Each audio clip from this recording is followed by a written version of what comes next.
Thank you, Kayla. I really appreciate your help. And you'll note that she is in, she will be with us the whole day, or excuse me, the whole hour, and will help us to make sure that we're keeping online with any technical issues that we might have and also any questions.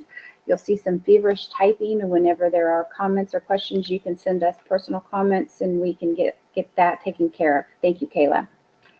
Today's topic is youth-led community engagement. Our guest speaker today is Donna Gershner. She is the coordinator for chronic disease risk reduction and Safe Kids programs at Live Well, Finney County. When the presentations are done, we are encouraged for you to ask questions and share comments and discuss using our discussion panel. So we will have some time towards the end where you can have those questions and those comments that you might have. I'd like to share with you a little bit about Donna before we start. Donna Gershner holds a Bachelor's of Art from Bethany College. She has been a certified Parks and Recreation professional from the National Parks and Recreation Association since 1985. She became a certified aquatics facility operator in 2006. She is certified low ropes course and team building instructor through Garden City Community College. She has worked with youth since 1983 in the field of recreation by training umpires, scorekeepers, and lifeguards. She has worked with teens through church activities and mission trips. She continues to teach confirmation class at St. Dominic Church for juniors in high school. She has been a Kansas State high school official for 27 years. She's retired from the recreation profession in 2014 and works part-time for Live Well, Finney County as the Chronic Disease Risk Reduction Coordinator and the Safe Kids Coordinator, in which she has held these titles since 1984. Welcome, Donna. I look very forward to hearing what you have to share with us today. And with that, Donna, whenever you're ready. All right. Well, thank you for that introduction. But my real credentials comes from the youth that I serve. I recently asked a high school age student why they like doing projects with me. And they said, because Donna, you're just like us, a teen at heart. You allow us to give input and even take charge. We always know that you do have a line that we are not to cross, but you allow us to do things because of the trust, and we do not cross that line out of respect. That was probably the best compliment that I've ever received from a teen, and it meant the most to me as any I've ever received prior to or since. So let's go on and talk about the project that's been near and dear to my heart because it affects the teens I serve. A little bit of history about the initiative. What is T21? Basically what that is we raise the age of purchasing tobacco products to 21. And you wonder why this is important. Well, 95% of all smokers started before they were 21. Each day, 3,200 people under 18 smoke their first cigarette. And research shows that those that have had their first cigarette by age 18 are almost twice as likely to become lifelong smokers as those that have not tried by age 21. So that's a very good statistic to throw out there when you are bringing this particular project to fruition. Increasing the legal age to 21 for tobacco purchases, including e-cigarettes, curtails smoking among 14 to 15-year-olds because the younger teens largely rely on older peers to buy cigarettes for them because obviously they don't look old enough. So they'll hit the 18-year-olds that go to school with them at the high schools and get them to buy the cigarettes. So that's why it's very important to pass a T21 law. T21 started in 1996 as a national effort. Needham, Massachusetts became the first city to act in 2005 and reported a dramatic decline in teen smoking. According to a March 2005 Institute of Medicine study, tobacco 21 would result in a 25% decline in usage among 15 to 17-year-olds and a 15% decline in 18 to 20-year-olds. So those are obviously some good stats to have available when you're working on this particular project.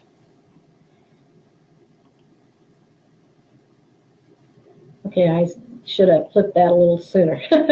Kind of new to this presentation, Bill. How did it become youth-led in Finney County? This is a picture of the youth presenting for the Community Health Advisory Board. And how it became youth-led was, who better than the population effects? That was our thinking. At the Finney County CDRR grant, Chronic Disease Risk Reduction Grant, it requires us to engage in the youth of our community in a project each year. It became youth-led as a way to get our community youth involved in an initiative that directly related to them and affected their health. A plan was developed after discussion on who should be involved and what organization or group should we approach. I was fortunate enough to have contacts in the school system from my previous relationship as a recreation professional. A little bit about Garden City High School. It's a fairly new high school and is set up on academies. They are the Freshman Academy, Arts Academy, Health Academy, and Public Service Academy. It was decided that I would contact the high school and work with the Public Service Academy because we felt that this is an area that it might work a little better because we could teach the youth about how to maybe get a law passed. So we thought this was a good area to work in. Giving the youth that were interested in decreasing the harms of tobacco the option of working on this project. So that's what we made sure that we had those that are interested in it. The director in charge of this academy hand-chose students that have been affected by tobacco in their life and were willing to work with me. So all of these youth had a story to tell about tobacco. Many of the students in the group had previous relationship with me through sports or church activities. Therefore, we did not have to build the trust that oftentimes has to happen when working with teens. Okay. We needed to turn the work over to the youth, and how this was done was I had to set up meetings and provide materials, provided locations of where they can get information. I told them what has worked in other locations and asked what their personal reason was for being involved, and talked to them about who they would be addressing. And then I let them pick additional students to work with them to make sure that we would have a mix of age groups so that the project would be protected to continue even if it does not get completed the first year. So that was real important. This slide shows their work on the Great American Smokeout when they did a presentation at the high school. I provided information on the history and what had been done in Kansas. The students started working on the project in October of 2016. We talked about what I'd seen to get teens' attention. The youth decided that a presentation on the date of the Great American Smokeout during lunch period at the high school would be the first avenue that we would target. I turned the work over to them. I met with them each week at the end of the day, and they were excused from class. They were in 30 minutes early. They did all the information gathering. They decided on who would talk on what area. I just sat back and listened and gave them advice when needed, or if I saw they were lacking information to make their case. I went the wrong way. Okay, here we go. How the project progressed. The project started with a kickoff presentation at the high school during the Great American Smokeout Day. The presentation to the student body was held during lunch period. Garden City has a closed lunchtime, so all students present that day saw the presentation. The youth then decided to get endorsement from community after seeing what was done in the Kansas City area. A letter was drafted to the businesses, and the students approached the businesses or agencies that they had ties to, thinking that was an easy way to get in the door. This was gathered from November through the first part of February. After they had had a number of endorsements, a presentation was created with adults in mind. Presentations were held in the community for the Community Health Advisory Board, Chamber of Commerce Member Breakfast, Chamber of Commerce Board, United Way Board, and each group was educated on the problem and how the problem needs addressed. Each group that the presentation was conducted for was then asked for their endorsement. Youth presented to the City Commission, who had the authority to pass an ordinance in February, and provided a sample ordinance for them to use. The youth continued to promote their cause by writing editorials in school newspaper and speaking when asked by clubs. The entire time we continued to meet to provide support. The youth continued to gather endorsements and then asked to speak in April for passage of the ordinance. The T21 was passed and took in effect in July 2017. Support continued even after the law passed. It was needed due to the nature of it affecting 18 to 20-year-olds. Some teens in their school gave them a hard time. I got a call from one of them one day working on the project stating that a petition was going around the school. I then explained for an ordinance or law to be reversed, a petition must be presented with signatures of the voting public. She then laughed and realized that none of the signatures were registered voters, and she got to share that information with the embarrassed teen petitioners. I later found out that the youth that were petitioning were not concerned about purchasing tobacco. They were wanting to purchase tobacco products.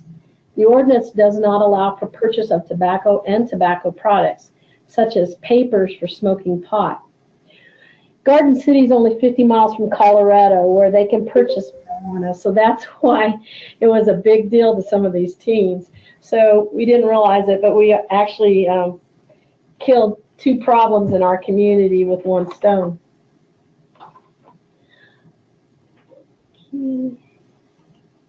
Okay, tips on when working with youth. The first meeting you have to get them there, we provided food, pizza. They like pizza.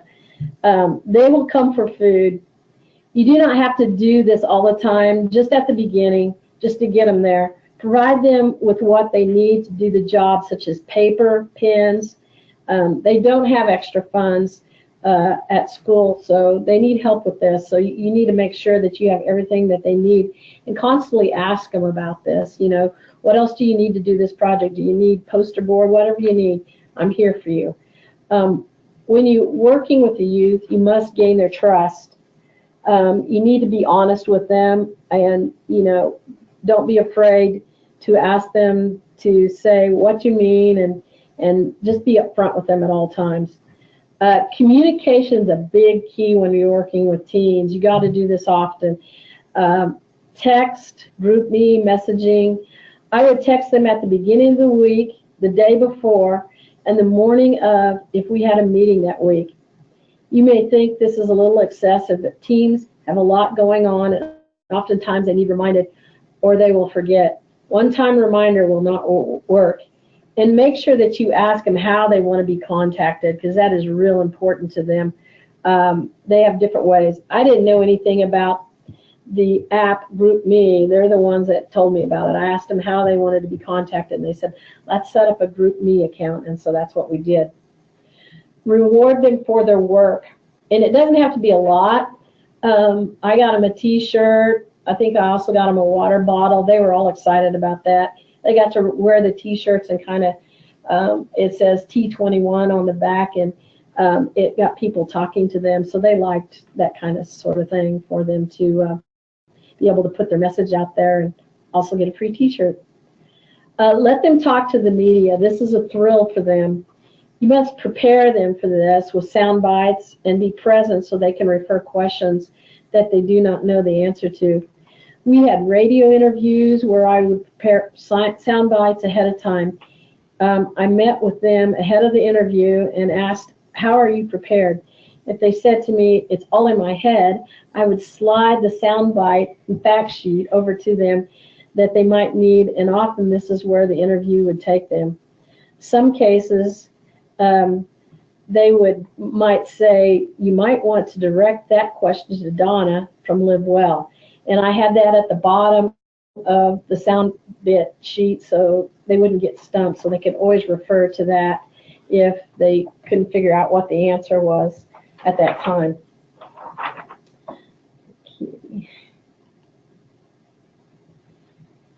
Some teens in their schools are, I went over that, sorry.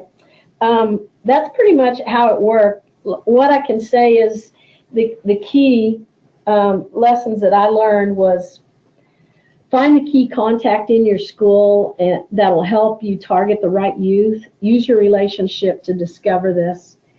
Teens are busy. You've got to be flexible. Don't be so flexible with your schedule that you can't work around these things, because a lot of times they're going to forget, like they didn't realize they had a basketball practice early in the morning or late in the afternoon, so you got to be flexible with them. Use their form of communication, not yours. Ask them how they would like to be reminded about meetings. They're not really that big into emails. They're all about texting, so utilize that avenue. Know when school activities take place and work around them. You'll never be able to meet on a day that they don't have school. They just won't show up. They may tell you that we'll be there, we'll be there, we'll be there. Well, guess what? They won't be there. So make sure that you do it during school, like right after school or right before school, but don't do it on like a weekend. Know when your school activities take place and work around them. Try to meet at the school during the week. Weekends do not work. That was one thing I discovered real fast. And be honest with the youth. Do not hide things. Do not treat them as children, but peers in a project. Listen to them. That's real important. And the one thing that I let them know ahead of time, that, you know, they were going to catch it from the other teens in their school about working on tobacco. So it wasn't going to be easy. And I explained to them what happened whenever we passed the Clean Air Ordinance out here, what happened to me personally. So they knew going into it that this was not going to be a lot of fun things coming down their way, but it was something that they could be very proud of if they completed the project. Support the youth in their other activities. Show that you care. Recognize them in other settings. And what I mean by that is, okay, you're walking down the street or you're walking into a store, don't just ignore them like sometimes adults do to teens. Say hi, make a point to talk to them, because they really appreciate that. And reward the youth for their accomplishments. I had them recognized in front of the city a couple of months after this passed, because they needed that recognition, and plus they utilize that type of thing for whenever they're going to go apply for colleges and such. At this point, my presentation is over. I'm open for questions right now, and let me know what you would like to hear. Thank you so much, Donna. That was very informative. I know you said that you weren't very tech savvy, but I think you did a fantastic job. This is great. We do have a question that was posed in the chat log, and one of the chats was that from Rachel, where did you get the funding for those incentive items? Well, I had a little money that I had in the coalition, not a lot. We had some money in the CDR grant that I could use for media, and if you put T21 on the back of your shirt, you're definitely doing some media work there. So that's kind of how I did that. But water bottles, anybody will give you water bottles. That's pretty easy to get, and especially when you're saying that you're working with teens on a project, people will just hand stuff over. Thank you, Donna. One question that we had was that of, you talked a little bit about the backlash that you might experience when you're trying to create change within the community. Could you talk a little bit about that? Because being prepared and knowing what to expect is, you know, it's a really great way to move forward. Well, the backlash that we got was, the biggest part of it was on Facebook. And the big thing that I did was I got our coalition involved. I saw this coming down on Facebook, because some of the kids I'm friends with, and I saw people giving them a hard time. So I got our coalition and sent out an email also to my Tobacco Free Kansas friends. And so they started talking on Facebook about how this was a great thing. And that's kind of what you got to do. You got to get other people out there to help, not just yourself doing this, but you got to get your coalition involved in helping the teens and making them feel good about what they did. And that's how we handled that situation. But all the backlash was on Facebook, and obviously that's where the kids live and breathe.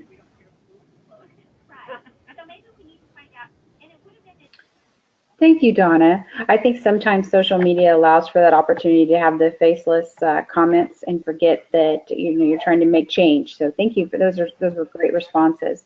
Does anyone else have examples of tobacco-free efforts in their communities?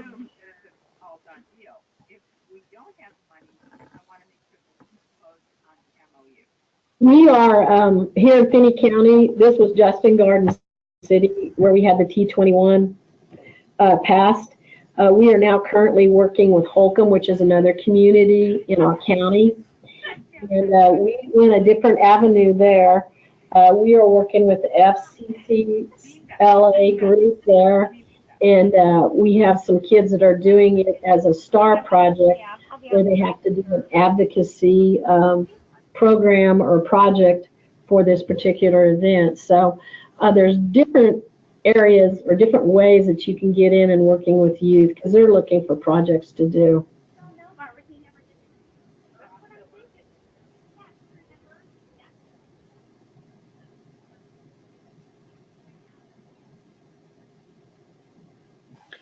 It looks like we've had some other communities that are on board right now that had the T21 passed in their community. It looks like Reno County passed a tobacco-free parks in 6 of their towns and cities, so that's very impressive. And I know that Sandra has talked in the past about they also worked with their fair, the state fair, so very impressive.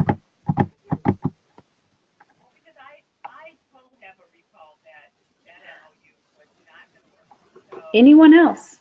Anyone thinking to that they would like to address this and have any questions that would help further them and being more successful?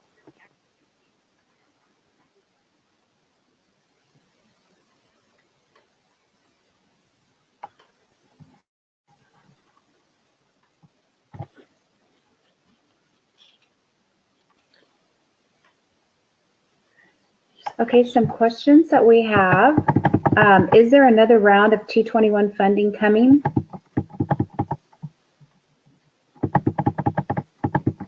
It really wasn't a T21 funding.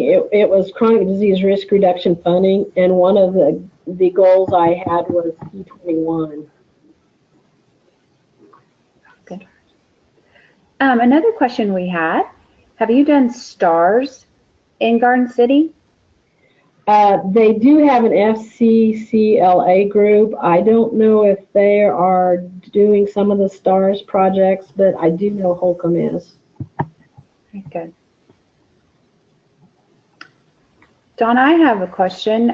You did share quite a few really good tips, but was there anything as you were listening to the questions that have been posed in the last couple of minutes and as you were going through, are there any tips or any other tips that you might have to help with anyone else on this call that might want to address this within their community?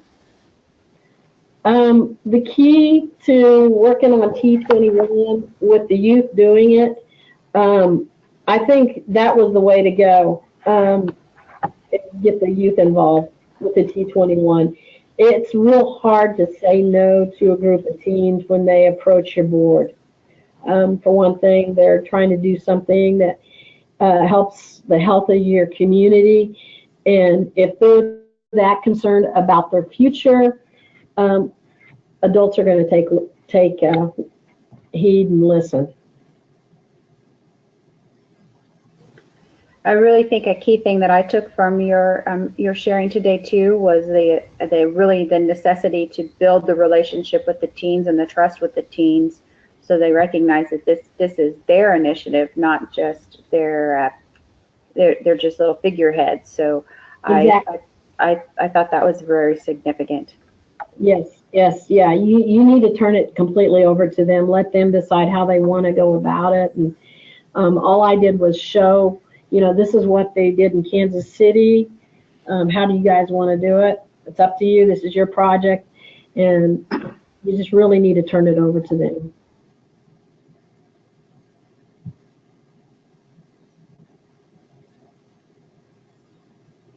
Donna, did you get any mentoring or any assistance from the Kansas City group?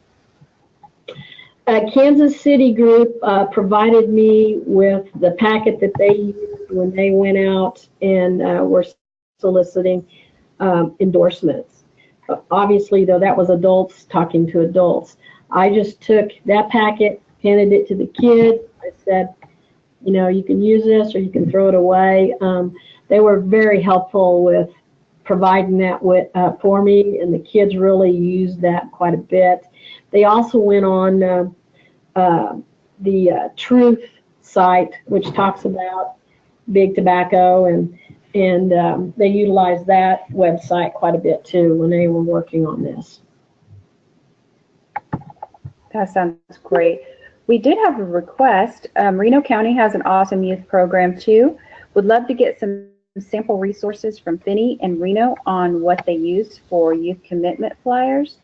I know that Donna, you shared all your contact information, and I would safely assume that if a person who's on this call today reached out to you and asked for some technical assistance or some resources, that you'd be willing and able to do that? Yes, no problem. And then Reno, I know Sandra personally, and I know that she's on here. And every exposure I've ever had with Sandra is that she's very willing to share all of her resources that to move prevention forward in the state of Kansas. And she might even be so generous as to share her contact information in the chat so that you can get in contact. If not, you can look to the KPC website and go into our coalition directory and find how to contact Reno County. Thank you, Sandra.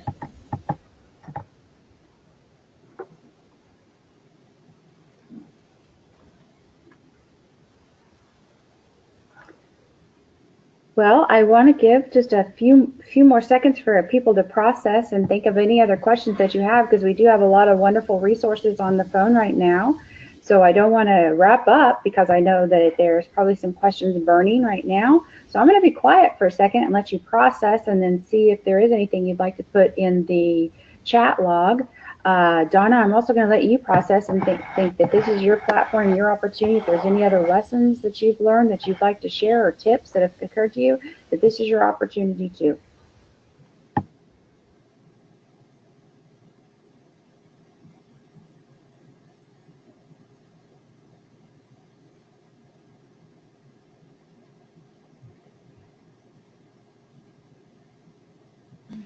Sandra, I'm going to call out one of your comments. You'd like to encourage people to work with agencies like the health department and local HEAL groups when doing this work. Can you tell us a little bit about what a HEAL group would be?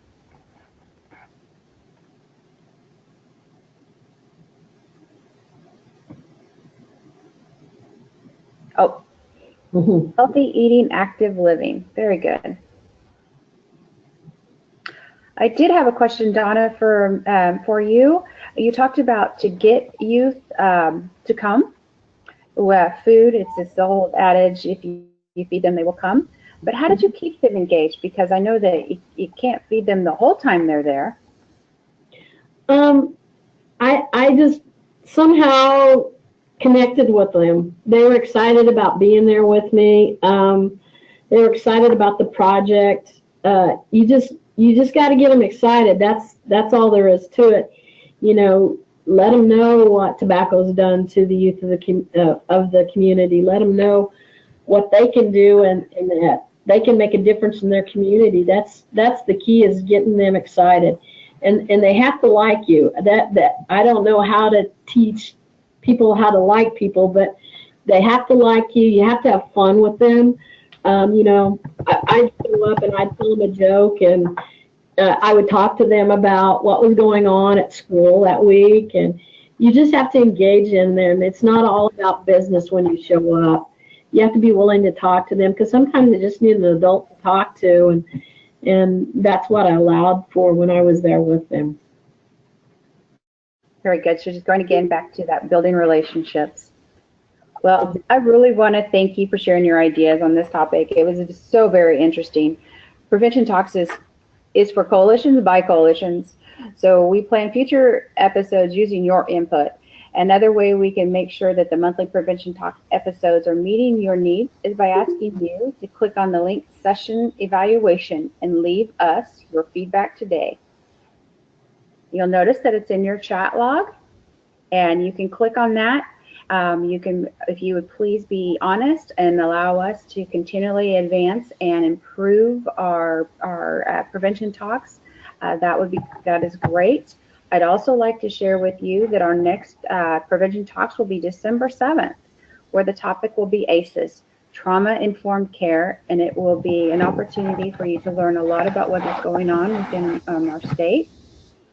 On behalf of us at the Community Engagement Institute, I'd really like to thank you, Donna, for your willingness to share these experiences with you today, and thank you for your time and interest. We really look forward to seeing everyone next month, and Chad put the link in again, so I'm hoping that this new link will work a little bit better. Again, that technology bug that we have within computers, you know, they just like to keep us on our toes. Again, I thank you very much for all your participation, and a big heartfelt thank you, Donna. I truly learned a lot from you today, and I appreciate all that you had to share. Thank you.